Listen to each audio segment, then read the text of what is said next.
Obviously, you want to start off with the Eat Like a Bear, really big, ridiculously big salad. Okay. So if you've followed my page at all, you'll see that I post salads every couple of days or so of what I've made and what's in it and what the carb count is, etc. And all of that goes back to last June. Last June, I found this woman on Facebook, and she's still there now. It's called Eat Like a Bear, and there's this really great community of other women, some men too, but largely women, who need to lose weight, to be perfectly frank.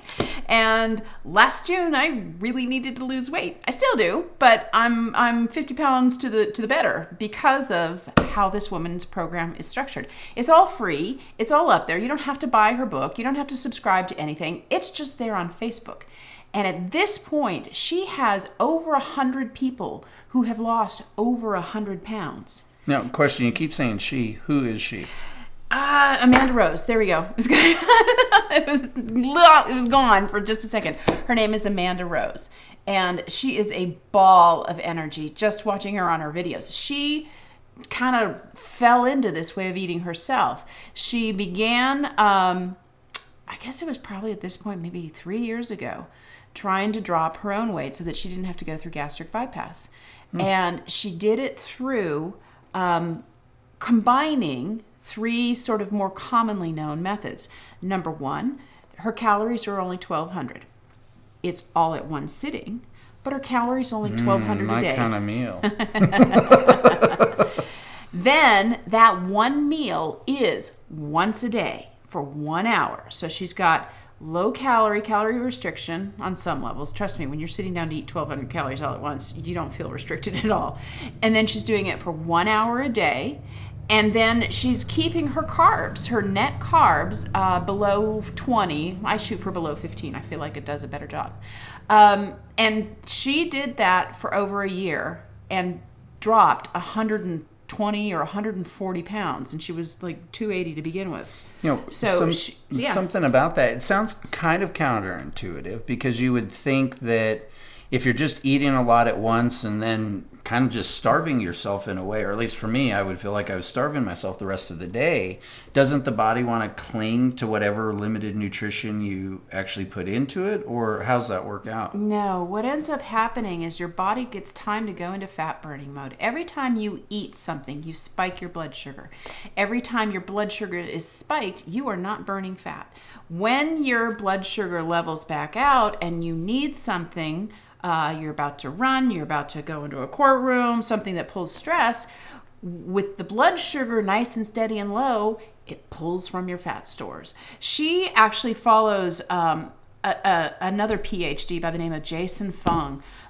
He's got wonderful stuff out there too, but it is basically that you don't want your blood sugar spiking more than once a day, and you want to give your body that intermittent fasting of going 23 hours. Now, there are some people who cannot do that full 23 hours, and they're still wildly successful. What they're doing is, instead of doing 1 meal a day, they're doing 2 meals a day. Are they still doing 1,200 calories? Yeah, do they do still like 600 and 600 calories over the course of the 24-hour period. Now, are there people who are living active lives and doing this? Because that would be my concern, is I'm putting this stuff in me, and it's like, okay, I go to the gym, I work out, I have a busy day, with court and clients and what have you. How do I keep my energy level up through the day?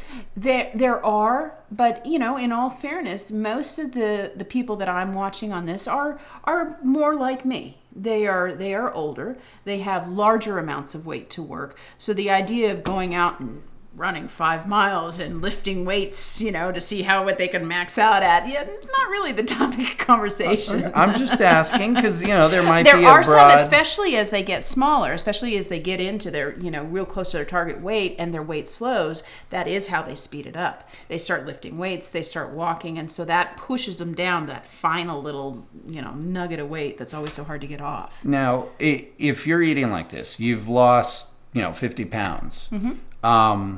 What's the risk? Do you come off of it and you're potentially going to put it back on, or how's that roll? I can speak to that because, as everybody I think that's followed me at all knows, I love to cook. And I don't always cook stuff for salads, holidays, etc. So I followed this religiously until about Thanksgiving of last year. And then wonder why. I wonder why.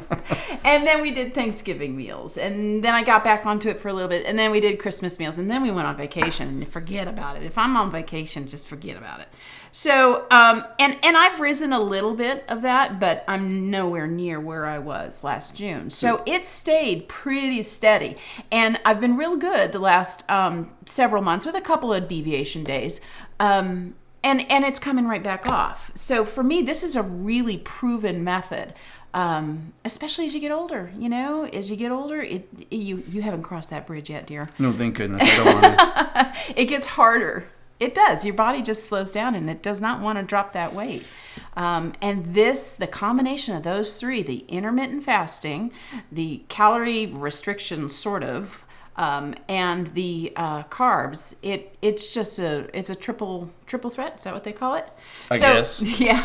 So let's talk about carbs for a second. So carbs, the way that you count them, and most of you have been doing low carb know this already. So if you know this already, you can just fast forward past it. But you look on the back of something and it'll give you the total number of carbs on something. And then you look at dietary fiber. And you take that total number of carbs and you get to subtract 1 carb for every 1, whatever the measurement is, of dietary fiber. So if something starts out with 10 carbs but 8 grams of fiber, you're only down to 2 net carbs. And the 15 that I try and limit myself to are net carbs. So that's also why she emphasizes the really big salad, is because you should see my salad bowl is a family-sized salad bowl, and I fill it. There's 5-6 cups of different kinds of lettuces, depending on what's fresh in the garden. And that's the base. I start there, and I always finish every piece of lettuce. I might not finish all the meat toppings. I might not finish all the everythings, but I'm going to finish every piece of lettuce because it's roughage. It's filling me up. And, it's lots of good stuff. It's good for my skin. My skin looks great when I'm really consistent on this. What kind of meat are you using? You can use just about any kind of meat. That's kind of been my experiment. I've done it with every kind of beef imaginable, chickens, porks, fishes. There's a tuna fish salad one that I'm kind of toying with to see if I can get it just where I want it. I bought scallops for the first time. I don't even think I've ever cooked used scallops anytime. But I'm going to do a salad with the scallops on it. So what about dressings? Because I figure dressings can be an area where you run into trouble very quickly if you're trying to count carbs. Yeah, I don't buy my dressings anymore because she has a whole chapter just on homemade dressings that are super fast, super easy, and super good. I had my eldest try some of the salads with me, and her preference was always the salads or the dressings that came with this book, and then other ones that I would create. Once you get the base of what she's doing in her dressings, like she starts with some mayonnaise, and then she continues on with some Greek yogurt, whole Greek yogurt, and that's the base, and then everything else goes in depending on whether it's going to be a thinner dressing. She adds some oil. If it stays thick and it's flavorful, she adds lots of spices, etc. But I wanted to kind of explain, because again, there's probably 6 months of my salads up before we actually started getting broadcasts up. So it's a wonderful program. Eat Like a Bear. You can find it on Facebook. It's free. It's got a great community of people who post regularly about their successes and their struggles, and